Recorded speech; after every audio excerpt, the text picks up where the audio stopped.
আসসালামু আলাইকুম এবং অফুরন্ত শুভকামনা সবার জন্য। গত কয়েক বছর থেকে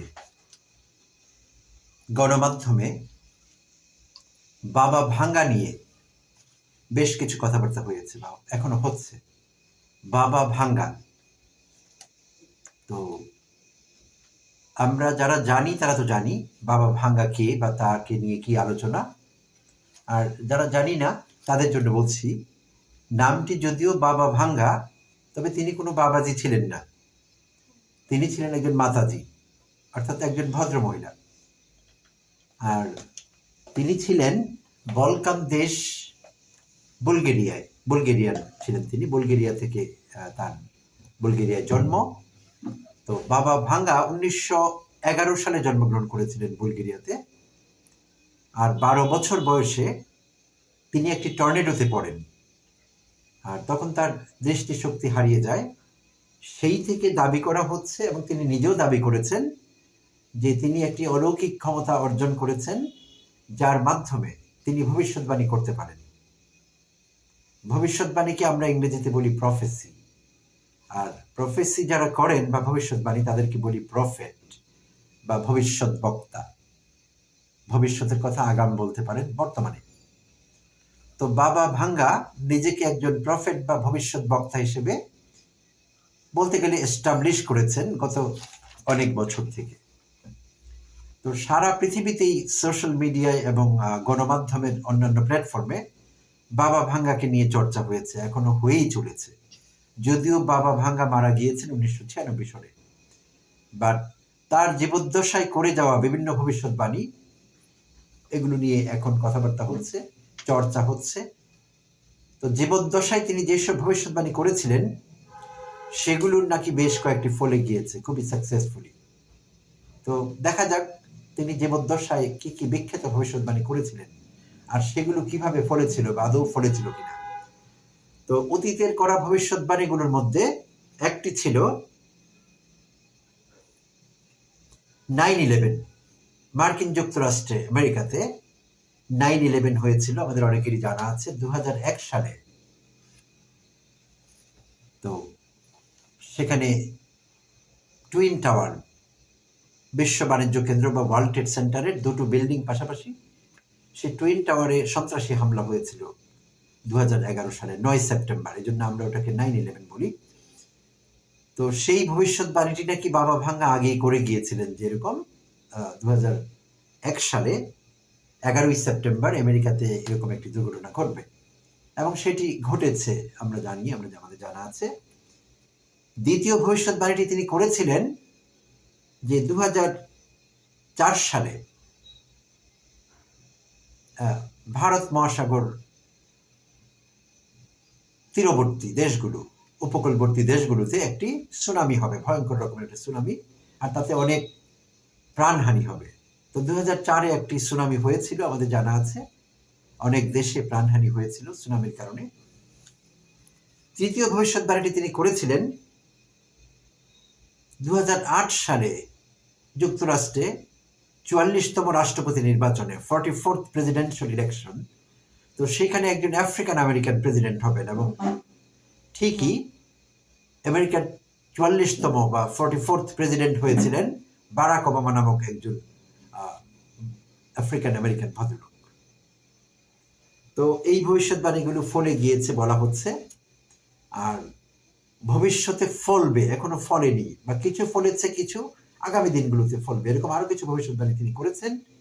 এর মধ্যে একটি ছিল 2020-এর প্যান্ডেমিক, কোভিড-19 জনিত যে প্যান্ডেমিক সারা বিশ্ব প্রত্যক্ষ করেছে, আর সেই প্যান্ডেমিকের কথা নাকি তিনি বলেছিলেন যে 2020-এ পৃথিবী একটি মহামারীর কবলে পড়বে, আর তাতে প্রচুর প্রাণহানি হবে, ক্ষয়ক্ষতি হবে। সেটি হয়েছে। তিনি বলেছিলেন এনভায়রনমেন্টাল ডিজাস্টার হবে 2025-এর কথা, তিনি স্পেসিফিকলি নাকি বলেছিলেন যে 2025-এ এনভায়রনমেন্টাল ডিজাস্টারের কারণে, পরিবেশ বিপর্যয়ের কারণে পৃথিবীতে অনেক ভূমিকম্প হবে, বন্যা হবে, খরা হবে, এইসব কথা তিনি বলেছিলেন। এবং এগুলো গত বছরও হয়েছে, এই বছরও হচ্ছে, বেশ কিছু নমুনা দেখা যাচ্ছে। তিনি বলেছিলেন কৃত্রিম বুদ্ধিমত্তা বা আর্টিফিশিয়াল ইন্টেলিজেন্স খুব ফ্লারিশ করবে, খুবই উন্নতি করবে এবং এই লাইনে অনেক কিছু ঘটবে 2025 সালে এবং আগামী দিনগুলোতে। তো হচ্ছে আর্টিফিশিয়াল ইন্টেলিজেন্স অনেক কিছু করছে, এখন অনেক অসাধ্যকে সাধন করছে, যা নিয়ে বিজ্ঞানীরাও রীতিমতো উদ্বিগ্ন যে আর কি করবে আর্টিফিশিয়াল ইন্টেলিজেন্স, কি হতে পারে, আমাদের নিয়ন্ত্রণে থাকবে কিনা সবকিছু, এরকম একটা উদ্বেগ তৈরি হয়েছে। তিনি আরো বলেছিলেন যে এক্সট্রা টেরেস্ট্রিয়াল বা আমরা ইটি বলি, অর্থাৎ আরো সহজ করে বলতে গেলে এলিয়েন্স, ভিন গ্রহের প্রাণীদের সঙ্গে আমাদের দেখা সাক্ষাৎ হবে এবং স্পেসে আরো নতুন কিছু আমরা এক্সপ্লোর করব, যেগুলো হবে খুবই অ্যামেজিং, গত বছরগুলোতে হয়নি। ভবিষ্যতে খুব তাড়াতাড়ি 2025-এ বা আগামী দিনগুলোতে এটা হবার সম্ভাবনা আছে। তো আর বলেছিলেন ওয়ার্ল্ড কনফ্লিক্ট হবে, অর্থাৎ আন্তর্জাতিকভাবে পৃথিবীর বিভিন্ন দেশ একে অপরের সঙ্গে যুদ্ধ বিগ্রহে জড়িয়ে পড়বে। তো এরকম একটি সম্ভাবনা তৈরি হয়েছে, অলরেডি একাধিক দেশ যুদ্ধ বিগ্রহে জড়িয়ে পড়েছে সরাসরি। আমরা যদি রাশিয়া ইউক্রেনের কথা বলি, কিংবা মধ্যপ্রাচ্যে জায়োনিস্ট ইসরায়েলিরা যেটা করছে ফিলিস্তিনে, অন্যান্য জায়গায়ও অনেক সম্ভাবনা দেখা দিয়েছে, আশঙ্কা তৈরি হয়েছে নতুন করে যুদ্ধ বিগ্রহ শুরু হবার। তো এই কথা নাকি তিনি বলেছিলেন যে এগুলো হবে 2025-এ। তিনি বলেছিলেন 2025-এ একটি সোলার স্টর্ম হবে, যেটি ভয়ঙ্কর হবে, আর যার কারণে পৃথিবীতে স্যাটেলাইট কমিউনিকেশন একেবারে ধ্বংস হয়ে যাবে, এরকম একটি ভবিষ্যৎবাণী তিনি করেছেন। তো এটি এখনো সেভাবে হয়নি। সোলার স্টর্ম যদিও গত বছরও আমরা শুনেছি ছোটখাটো সোলার স্টর্ম হচ্ছে, বাট সেই ডেভাস্টেটিং স্কেলে বিপর্যয় সৃষ্টি করতে পারে, এই পর্যায়ে সেটি এখনো যায়নি। যাবে কিনা সেটা আমরা দেখবো, 2025 তো বাকি আছে এখন। তিনি বলেছিলেন হিউম্যান ইভলিউশন ঘটবে আরো সিরিয়াস কোনো ফর্মে, যেটা নিয়ে আমাদের ভাবাবে। তো ও বিষয়টি কি আসলে ক্লিয়ার করে কোনো কিছু এই বিষয়ে জানা যাচ্ছে না। তো যাই হোক, যা শুনেছি বা এই পর্যন্ত বাবা ভাঙ্গার ভবিষ্যৎবাণী সম্পর্কে যা জেনেছি, সেগুলো যথেষ্ট আমাদের ভাবাবার জন্যে, উদ্বিগ্ন করবার জন্যে। তো বাবা ভাঙ্গাকে বলা হয় বুলগেরিয়ার বা বলকান অঞ্চলের নস্ট্রাডামুস। বলকান অঞ্চলের নস্ট্রাডামুস। তাহলে নস্ট্রাডামুস কি বা ওটি কে ছিলেন? নস্ট্রাডামুসের নামও আমরা অনেকে শুনেছি। তিনিও ছিলেন বাবা ভাঙ্গার মতো আরেকজন ভবিষ্যৎ বক্তা বা প্রফেট, আর তিনি ছিলেন একজন ফরাসি ভবিষ্যৎ বক্তা। নস্ট্রাডামুস 16 শতকে, স্পেসিফিকলি বলতে গেলে 1555-তে তিনি একটি বই লিখেছিলেন, লে প্রফেটিস। ফরাসি ভাষায় টাইটেলটি লে প্রফেটিস, মানে হলো ভবিষ্যৎবাণী সমূহ। তো সেই বইতে নস্ট্রাডামুস অসংখ্য ভবিষ্যৎবাণী করে গিয়েছেন। তো যেহেতু 16 শতাব্দীর ঘটনা, অনেক আগেই তিনি গত হয়েছেন, বাট পৃথিবীর বিভিন্ন দেশে বিভিন্ন লোক এখনো তাদের মতো করে নস্ট্রাডামুসের সেই প্রফেসিগুলো ইন্টারপ্রিট করছেন এবং সেই ভবিষ্যৎবাণীগুলো কিভাবে ফলে গিয়েছে পৃথিবীবাসীর জন্য, পৃথিবীর জন্য, সেগুলোর ব্যাখ্যা টাইম টু টাইম দিচ্ছেন, দিয়েই চলেছেন, আগেও দিয়েছেন। তো এই জন্যে নস্ট্রাডামুস যেহেতু আরো বিখ্যাত এবং আরো কিছুটা আগের, তাই বাবা ভাঙ্গাকে তার সঙ্গে তুলনা করে বলা হচ্ছে যে বলকান নস্ট্রাডামুস, বলকান অঞ্চলের বা বুলগেরিয়ান নস্ট্রাডামুস হলেন সেই বাবা ভাঙ্গা। তো এখন কথা হলো, মানুষ রহস্যপ্রিয় প্রাণী, মানুষ রহস্য খুব ভালোবাসে, রোমাঞ্চ খুব ভালোবাসি আমরা অজানাকে জানতে চাই। তো এরকম ভবিষ্যৎবাণী বা যা ঘটেনি এরকম কিছু নিয়ে ভাবা, এগুলোকে বিশ্বাস করা, এর মধ্যে এক ধরনের রোমাঞ্চ আছে। তো সবাই তা করেন না, যদিও অনেকেই আছেন এগুলোকে সন্দেহের চোখে দেখেন এবং যুক্তির নিরিখে বিচার করবার চেষ্টা করেন এগুলো সত্য কি মিথ্যা। তো যুক্তিবাদীর সংখ্যা পৃথিবীতে খুব কম, কোটিতে গুটি, আর আমরা বেশিরভাগ কিন্তু সহজেই বিশ্বাস করি সবকিছু, যে হ্যাঁ ঠিক আছে, এরকম যেহেতু বলেছে, হ্যাঁ হ্যাঁ এটা হতে পারে বলে আমরা খুশি হয়ে যাই। তো এখন কথা হলো, আমরা এগুলো বিশ্বাস করবো কি করবো না, সেগুলো সম্পূর্ণ ব্যাপারটি সাবজেক্টিভ, মানে আপেক্ষিক, আমাদের উপরে নির্ভর করে। যারা বিশ্বাস প্রবণ, অতি তাড়াতাড়ি সবকিছু বিশ্বাস করে ফেলেন, কান কথায় শোনা কথায় খুব তাড়াতাড়ি রাজি হয়ে যান, কনভিন্সড হয়ে যান, তারা নিশ্চয়ই বিশ্বাস করবেন। আর যারা কিছুটা যুক্তিবাদী বা রেশনালিস্ট, যুক্তির নিরিখে সবকিছু দেখতে চেষ্টা করেন, তারা সহজেই বিশ্বাস করবেন না। তো আমাদের দেশেও কিন্তু এরকম মাতাজি, পিতাজি, বাবাজি, গুরুজি, গামছা বাবা, দড়ি বাবা, ছাগল বাবা, জুতো বাবা, এরকম নানা রকমের বাবার উদ্ভব হয়েছে অতীতে বিভিন্ন সময় আমরা দেখেছি। তারপর জ্যোতিষীদের কথা যদি বলি, বড় মাপের জ্যোতিষীরাও কিন্তু আমাদের দেশে অতীতে অনেক ভবিষ্যৎবাণী অনেক বিষয় করেছেন।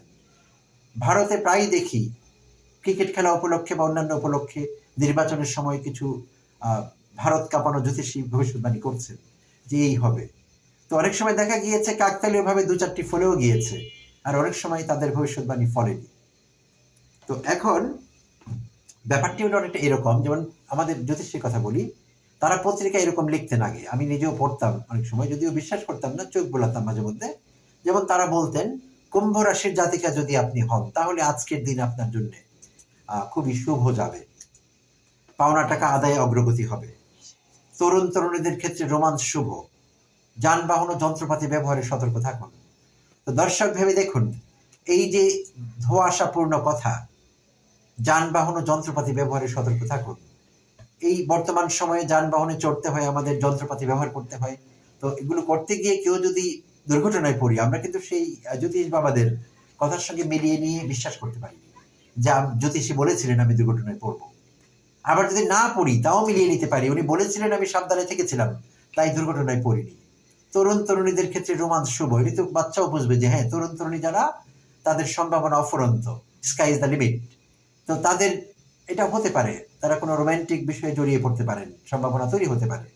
আবার যদি না হন তাহলে হয়তো তারা এরকম সিদ্ধান্তে আসতে পারেন যে আমি যথেষ্ট অ্যাগ্রেসিভ ছিলাম না, যদিও বাবাজি বলেছিলেন, মাতাজি বলেছিলেন আমার ক্ষেত্রে এরকম ঘটবে, অ্যাগ্রেসিভ ছিলাম না বলে ঘটেনি।